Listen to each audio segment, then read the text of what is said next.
like there's just different times in your life where writing is comes more forward than at other times. And I think people need to see it as that, right? It's not that you step away completely. It's that you can dabble here and there and go back to your work if you want to, but there'll be another segment of your life where, oh, I'm going to focus more on this now or focus on that. I don't know. I worry about people who get concerned that they're, well, I don't write every day, so I'm not really a writer. You're a writer. Yeah, Like you're still a and I writer.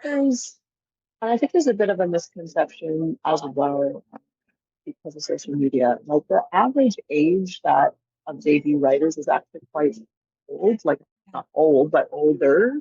Yeah. Most people, don't get to write until their kids are all grown up and gone off to college or they've retired or whatever. Like that's when they're able to make time to write. So the average age of most published authors is actually higher than most people think of because the writers we hear about more often are the ones that are super active on social media.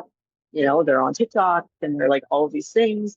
But like the older generation isn't on social media as much as the younger generation, True. right? So you see all these young authors that are, Yeah. super famous and have like, huge platforms and all this stuff, but that's not the majority of authors. That's just those ones you see most often. Right. So it's just a misconception. I think a lot of people feel like, oh my God, I'm almost 40. I'm like running out of time, but like Yeah. the vast majority of writers haven't even started yet.